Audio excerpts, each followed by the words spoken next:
The rain was falling hard that night, drumming against the glass walls of the grand penthouse that overlooked the city.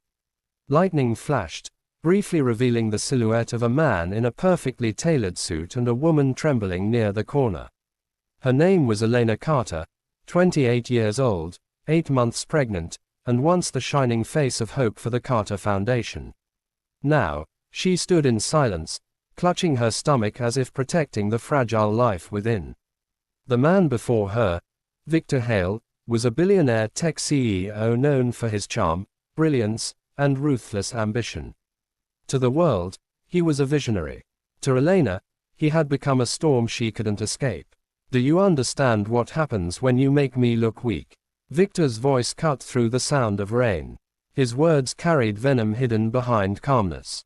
Elena didn't respond. She had learned that silence was safer than any defense. Her hands trembled as she reached for her phone. But before she could unlock it, Victor's voice darkened. "Who are you calling, Elena?" I wasn't," she whispered, voice breaking. He stared at her, then at the framed photo on the wall, their wedding day, the smiles, the vows. A lie frozen in glass. Victor turned away, muttering, "You'll ruin everything I've built." When the elevator doors closed behind him moments later, Elena collapsed to the floor, tears streaming down her face. The lights of the city below blurred into streaks of silver through the rain. The next morning, Elena left the penthouse quietly, sunglasses hiding her swollen eyes. She clutched her small purse and stepped into a taxi heading nowhere in particular. "Where to, Mom?" the driver asked gently. She hesitated, then whispered, "Just drive." The cab rolled through downtown. People passed by, businessmen, joggers, lovers, all oblivious. Elena stared out the window, wondering how no one ever saw the truth. She stopped near a small roadside diner. She hadn't eaten properly in days. Inside, the air was warm, thick with the smell of coffee and fried eggs. A few rugged men sat by the window, leather jackets marked with Iron Souls MC, a local biker group known for helping veterans and the homeless. Elena took a seat in the corner. She could feel the bikers' eyes glance at her, not with judgment, but with quiet concern. One of them, a tall man with a gray beard and kind eyes, walked over. "You okay, Mom?" he asked softly. His name was Reed. She managed a faint smile. "I'm fine. Just tired." Reed nodded, not convinced. He noticed the way she winced when reaching for her coffee cup, the bruise barely visible beneath her sleeve. "You got someone to help you?" he asked. Elena looked down. "No one can." Reed didn't press further. He simply said, "Sometimes, you just need the right people." Later that day, she returned to the penthouse. Victor was already home, a glass of whiskey in his hand. His expression softened when he saw her, but his tone stayed sharp. "You disappear without telling me. You know how that looks." "I just needed air," she whispered. "You're my wife, Elena. You don't vanish. You're part of this image. The perfect couple, the future family." He smiled coldly. "You wouldn't want to disappoint the shareholders."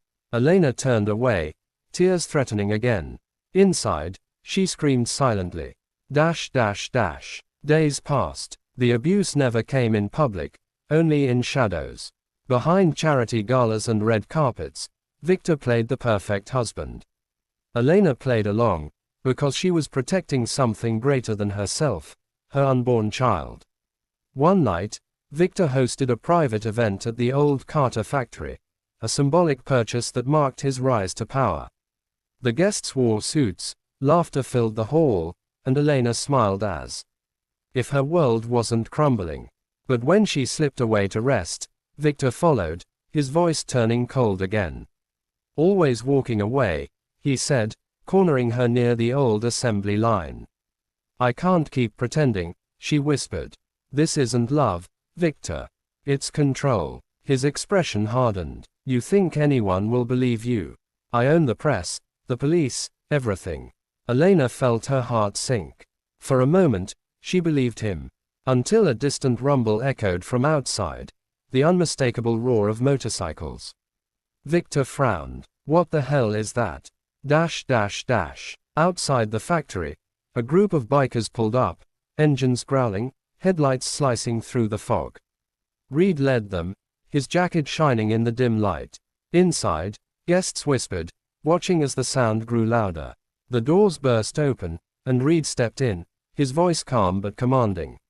"Where's Elena Carter?" The room fell silent. Victor's eyes widened. "Who are you?" "Friends," Reed said. "The kind who don't stand by when someone's in trouble."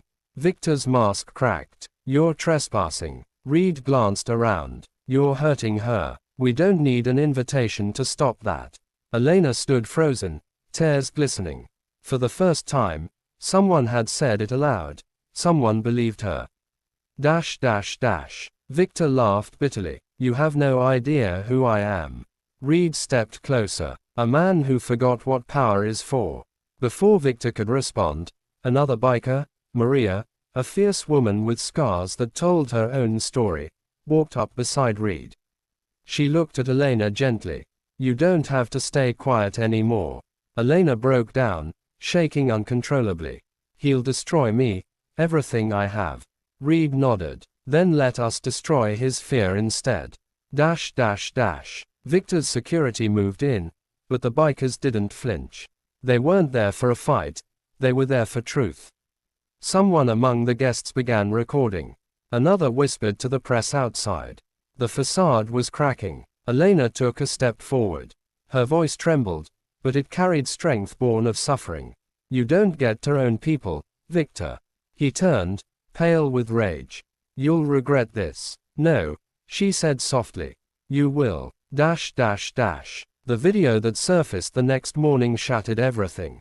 The world watched as the billionaire CEO, once untouchable, was confronted in his own factory by ordinary people who refused to look away. The footage showed no violence, just truth. And truth was enough. Victor Hale's empire began to crumble overnight. The board removed him, investigations opened, and for the first time, Elena stood in the sunlight without fear.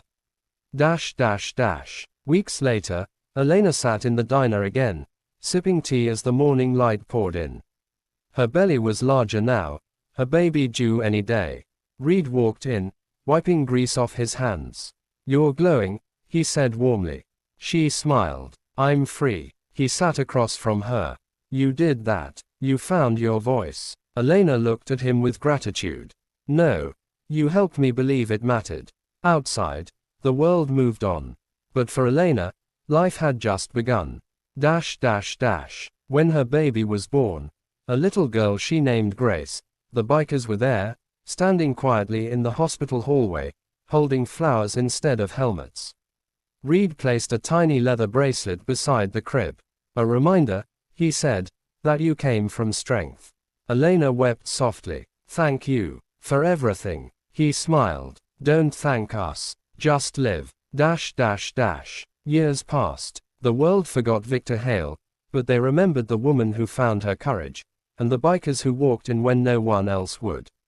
Elena opened a foundation in their honor, Iron Hearts, helping women escape abuse and rebuild their lives.